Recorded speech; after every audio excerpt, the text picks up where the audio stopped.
In the early hours of June 13th, explosions rocked Iranian military sites. Iranian air defenses scrambled, but the damage was done.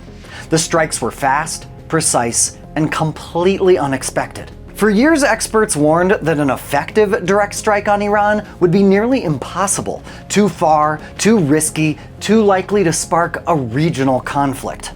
Israel struck anyway. And the skeptics? So far they've been proven wrong. So, how did Israel pull this off? Okay, so first we need to understand how we got here, because it's super relevant to how Israel pulled this off. After a 1979 revolution swept away Iran's Western-backed Shah, a new regime took power under the command of this guy. Ayatollah Khomeini rose to power with the help of an unlikely alliance of Marxists, Islamists, and nationalists, all united in their hatred of the Shah, and his cozy relationship with foreign powers, seen as exploiting Iran's natural resources, aka oil. But that alliance quickly fell apart when Khomeini's Islamist faction took power and began to rule with an iron fist. Anti-imperialism and anti-Westernization were central to the revolution, and they became defining pillars of this new Islamic Republic of Iran. Anti-American sentiment surged. And while Israel isn't a Western colony, Iran's new regime cast it as exactly that.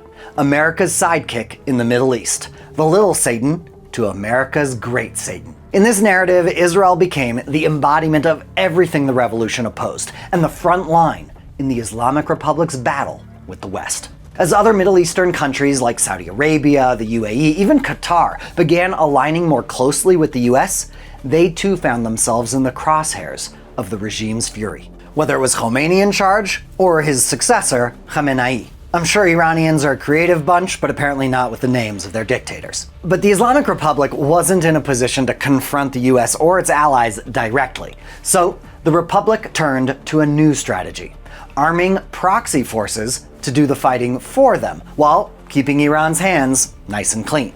And for decades, totally worked. Hezbollah targeted US forces in Lebanon and later shifted its focus to Israel. The Assad regime in Syria funneled weapons to Hezbollah and threatened Israel's northern border. Hamas and its affiliated groups carried out attacks on Israeli civilians, derailed peace efforts, and triggered 3 military campaigns in Gaza, all before October 7th. In Yemen, the Houthis fought a 7-year proxy conflict with Saudi Arabia before signing a truce and turning their attention to Israel. Even while relying on proxy groups, the Islamic Republic wasn't exactly subtle about its endgame. Its leaders repeatedly called for the elimination of Israel. So, when the Republic ramped up its nuclear ambitions, Israel and the Saudi-led coalition sounded the alarm. A nuclear Iran wasn't just a threat to Israel. It had the potential to upend the entire Middle East's power dynamic. In response, Israel launched a covert campaign to disrupt the Islamic Republic's nuclear program. Israel used cyber operations like Operation Olympic Games to sabotage facilities and reportedly neutralized key Iranian nuclear scientists. These efforts did slow down the Islamic Republic's nuclear program and demonstrated Israel's intelligence capabilities, but they also deepened the Islamic Republic's determination to level the playing field with a nuclear deterrent of their own. And from Israel's perspective, that couldn't happen. They'd already taken preemptive action against other regional powers with nuclear ambitions, striking an Iraqi nuclear site in 1981 and a suspected Syrian reactor in 2007. But the Islamic Republic had an ace up its sleeve. Thousands of ballistic missiles in its arsenal, tens of thousands of rockets in Hezbollah's hands along Israel's northern border, and Hamas's own arsenal of rockets and underground tunnels in the south.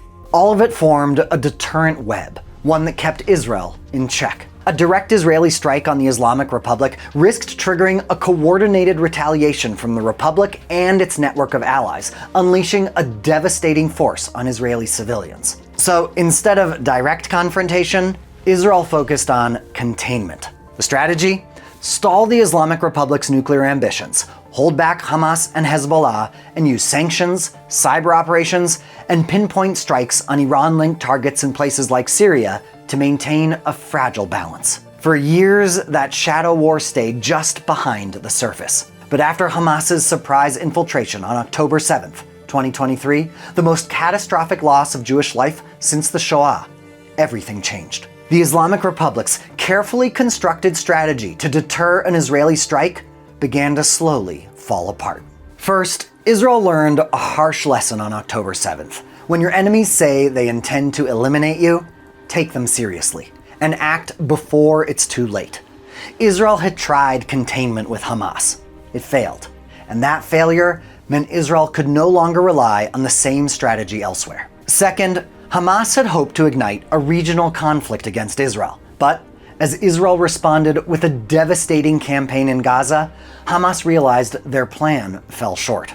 Hezbollah did open a supporting front, launching near-daily rockets into northern Israel, but it was a far cry from the large-scale offensive Hamas had counted on, and Hezbollah had reportedly even been preparing.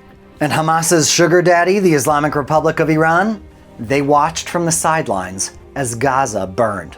The hidden message behind all that? Iran and its proxies were scared, and Israel saw an opening.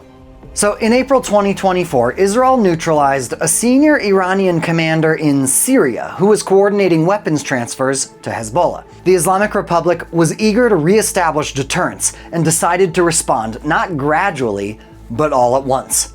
It launched hundreds of drones and missiles at Israel in a dramatic show of force. The goal? Inflict such overwhelming damage that Israel would think twice before striking again. But something unexpected happened. Israel's defense system, along with the US and other allies, intercepted the vast majority of the incoming threat with stunning success. What was meant to paralyze Israel instead revealed the Islamic Republic's vulnerabilities. Israel seized the moment, launching a series of operations that would reshape the region. July 2024, Israel eliminates the head of Hamas while he's bunkered in an Iranian military-protected safe house. It isn't just a strike on Hamas, it's a message to the Iranians. We can reach anyone, anywhere. September 2024, Israel goes on the offensive again, this time against Hezbollah. After a year of daily rocket fire from Hezbollah, operatives' pagers explode. Leaders are buried in the rubble of their bunkers. Hezbollah is decimated, signing a ceasefire within weeks, only to watch Israel and then the Lebanese army disassemble everything they'd built to deter an Israeli attack on the Islamic Republic. October 2024, Iran again tries to reestablish deterrence with another massive barrage on Israel. And again, the damage is minimal. Israel's counterattack takes out air defenses in Iran, once thought to be impenetrable. It's a clear warning to the Islamic Republic.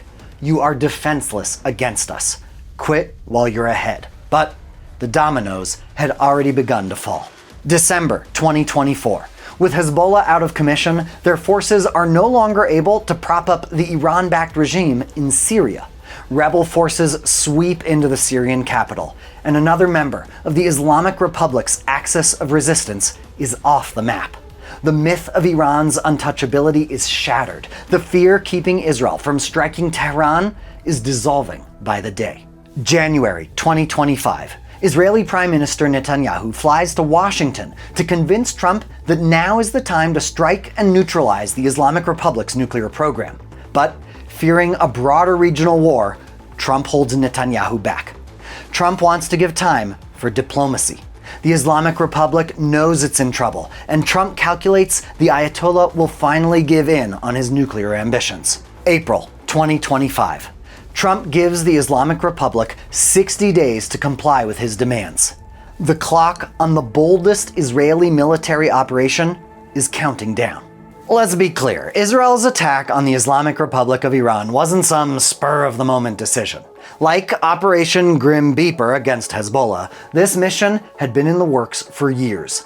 Quietly, patiently, Israel had been laying the groundwork, piece by piece, positioning assets that might sit dormant for months, even years, waiting for the signal to go. The plan drew on decades of intelligence, cyber operations, infiltrating Iranian networks, hard-won intel from covert missions, like the 2018 raid on Iran's nuclear archive, and spies on the ground, recruited from the masses of Iranians tired of their oppressive regime and tired of having their protests violently crushed by the Ayatollah. Israeli preparations were wrapped in layers of secrecy. Cabinet meetings were held under the cover of discussions about Gaza. While eyes were focused on Hamas, something far bigger was taking shape under the surface. Israel spent months smuggling advanced weaponry into Iran, disguised as commercial items. Then, in Iran, Mossad agents, with the help of local dissidents, established a hidden drone base. At the same time, the IDF engaged in cyber warfare and electronic jamming, so that when the real strike happened, it would blend right in. Just another blip on the radar. And then, Trump's timer ran out, day 61. On the morning of June 13th, 2025, Israelis awoke to emergency alerts from Israel's Home Front Command, warning that Iranian reprisals could be on the way. Meanwhile, Iranians awoke to a new reality. Enter Operation Rising Lion, a name drawn from a biblical verse celebrating the strength and resilience of the Jewish people, and a not-so-subtle nod to the lion on Iran's pre-Ayatollah flag. By the time the Islamic Republic realized it was under attack, it was already too late. Mossad agents embedded deep inside the country had quietly sabotaged radar and missile defense systems, clearing the skies for what came next. Within minutes, Israel had seized air superiority over Tehran. 200 Israeli fighter jets, nearly a third of the Air Force, flooded Iranian airspace. Over 330 precision strikes lit up targets across the country, many in the capital itself, met with virtually no resistance. But this wasn't shock and awe for its own sake. It was a surgical military campaign. The IDF targets were chosen with chilling precision. Nuclear facilities in Natanz and Isfahan, missile sites near Tabriz, and military infrastructure spread across Tehran. Senior nuclear scientists were eliminated in their beds. The Islamic Republic's top generals were lured to a secret meeting by Mossad operatives, only to be neutralized in a targeted strike. In less than an hour, the Republic's top military command was decimated. This wasn't another warning. This was a reckoning. Almost no one thought it was possible. But no one was more surprised than the Iranian regime. Iranian state media tried to downplay the damage, but Western intelligence painted a different picture. The strikes were catastrophic. Panic rippled through the regime, reportedly sending the supreme leader into a hidden bunker. Israelis, woken in the middle of the night by alerts warning of a massive Iranian response, had to wait nearly a full day before the Islamic Republic could coordinate a counterstrike. And when it finally came, it wasn't nearly as devastating as Israel had prepared for, or as the Islamic Republic had hoped. In the days and nights following Israel's surprise offensive, the Islamic Republic responded with waves of missiles. While limited in scope, the cost has been tragic. As of this recording, over 20 lives lost in places like Tel Aviv, Bat Yam, and Haifa. No less tragic, the civilian toll in Iran. Israel's precision is legendary, but with over 1,000 targets hit, many inside the capital, innocent Iranians have lost their lives also. For the first time in history, two of the Middle East's most powerful nations were openly trading blows. Within a week, the US had joined the campaign, taking out a critical nuclear site Israel would have struggled to reach. As of this recording, the world awaits the Islamic Republic's response, but whatever it is, Israel has ensured the Middle East will never be the same again.